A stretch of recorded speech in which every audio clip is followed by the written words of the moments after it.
How's it going, everybody? And welcome back to 3 Agree Ministry. Today we are continuing on in our Bible study series. And if you guys have watched our last 2 videos, we have kind of transitioned into this kind of a mini defense series where we're talking maybe some objections and stuff like that people have to the Bible and kind of giving a unique defense. In our last couple of videos, we've addressed certain topics that people use maybe to try to disprove or go against like a Christian theological argument. Today, we're going to kind of address, we'll keep it in this defense series, and today it will kind of address Unitarianism and putting Jesus as God in the Old Testament with 2 very unique verses of the New Testament. Let's get into it.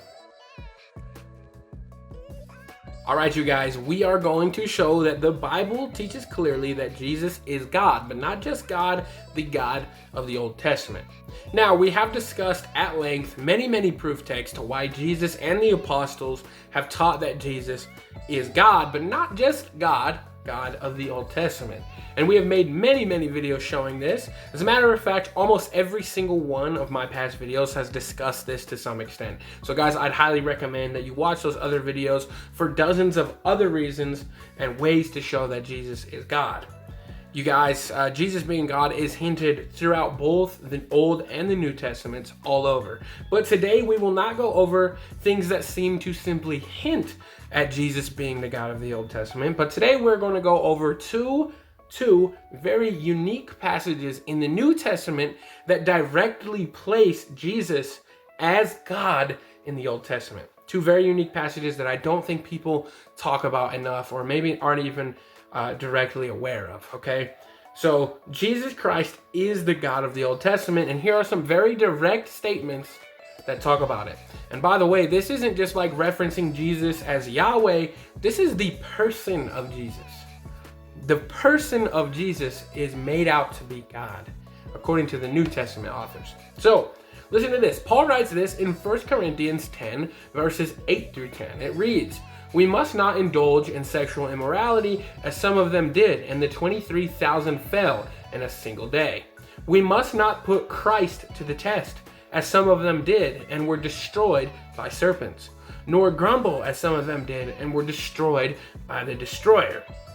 Okay, so let's break this down. In verse 8, it says to not indulge in sexual immorality, as some of them did, and 23,000 fell in a single day. So the question is, what is Paul talking about here? What is he referencing? Where do we find this? Well, Paul is referencing directly back to the Torah, specifically in the book of Numbers. In Numbers chapter 25, verses 1 through 9, we read the story where Israel began to commit these sexual immorality acts with the daughters of Moab. And because of this, they joined themselves to Baal, which was their false god. So God, in response, sends a plague against the people, and thousands on thousands die. So that's what he's referencing here in verse 8 when he talks about sexual immorality. In verse 10, God is referencing Numbers 14, where the people grumble against God, and the destroyer destroys them, as Paul writes. But what about this very interesting passage in verse 9? This very interesting, different title. Verse 9 reads, "We must not put Christ to the test, as some of them did and were destroyed by serpents." So wait, when do we ever see Christ put to the test, and as a result, they were destroyed by serpents? So guys, remember, the entire context of the verses that Paul is talking about here is looking back to Israel during their exodus out of Egypt. And all of these verses, 8 and 10, are referring to moments in the Torah, specifically in the book of Numbers. So the question would be, where do we see verse 9? We see 8 and 10 in Numbers. Where do we see verse 9 talked about? Well, what's interesting is we actually see this in the book of Numbers, the same that everything is talking about. So the whole entire context here, Paul is referencing back to the book of Numbers and using this Exodus, these things that the people were doing against God, as a reason that we should not do them today. But again, it's weird that in verse 9 he says put Christ to the test, not God. But where do we find this? We find this in Numbers, specifically in Numbers 21, verses 4 through 7. It reads, "From Mount Hor they set out by the way to the Red Sea, to go around the land of Edom. And the people became impatient on the way. And the people spoke against God and against Moses. Why have you brought us up out of Egypt to die in the wilderness? For there is no food and no water, and we loathe this worthless food. Then the Lord sent fiery serpents among the people, and they bit the people, so that many people of Israel died. And the people came to Moses and said, "We have sinned, for we have spoken against the Lord and against you. Pray to the Lord that he take away the serpents from us." So Moses prayed for the people. So guys, this is what Paul is referencing. And Paul is clearly putting the person of Christ in the spot of God in this text. So Paul is claiming here clearly that the God that Israel was speaking out against was Christ, the person of Christ. Not the Father, but Christ. Or again, this exact event is actually mentioned again later on in the book of Deuteronomy. They're looking back, and in Deuteronomy 8 verses 14 through 16 it says, "Then your hearts be lifted up, and you forget the Lord your God, who brought you out of the land of Egypt, out of the house of slavery, who led you through the great and terrifying wilderness," mentioning back this, "with its fiery serpents and scorpions, and thirsty grounds where there was no water, who brought you water out of the flinty rock, who fed you in the wilderness with manna that your fathers did not know, that he might humble you and test you, to do you good in the end."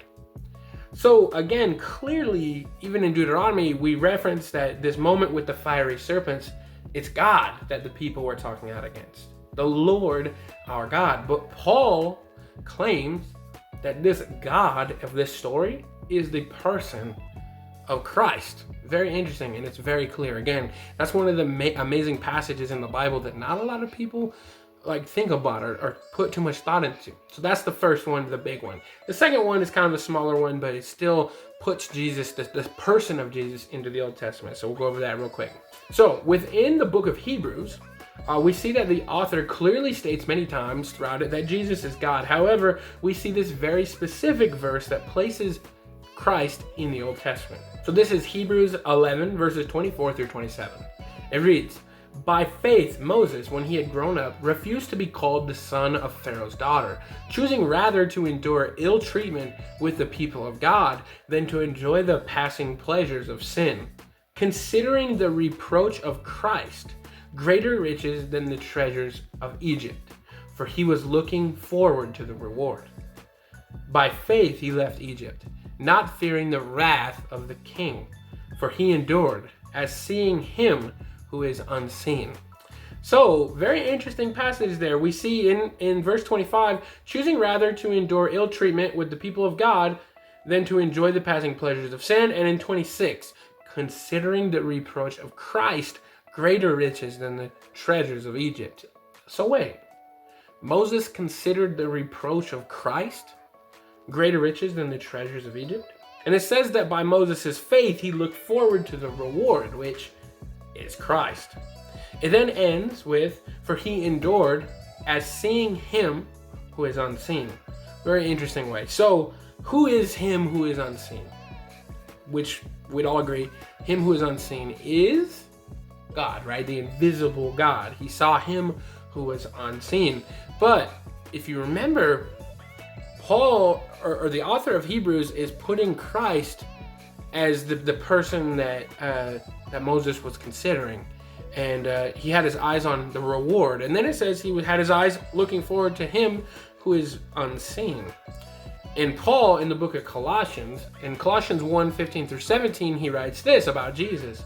"He is the image of the invisible God, the firstborn of all creation. For by him all things were created, both in the heavens and on earth, visible and invisible, whether thrones or dominions or rulers or authorities, all things have been created through him and for him. He is before all things, and in him all things hold together." This is Jesus, guys. Jesus, your creator. The Lord our God. The God of Moses and the God of me and you. Even the New Testament directly places the person of Christ into the Old Testament. There's no other way really around these verses. So you guys, Paul places Jesus into the book of Numbers, claiming him to be that God that Israel spoke out against. The author of Hebrews says that Moses was aware of Christ and his reproach and was looking forward to him. This is clear, you guys. These are two very unique passages that we find in the New Testament that are kind of different than the others. You know, there's lots of places where it obviously implies that Jesus is God, but these ones are two very specific verses that put the person of Christ into the Old Testament as God. So two really cool things to look forward to. The first one being the big one. So that's going to be it for this video. As always, I appreciate you guys. Leave a comment down below. I love talking with you guys. I try to reply to every comment that I can. So I appreciate you guys. If you guys have any questions, please feel free to leave them. And I wish you all peace. Have a good one. Bye-bye.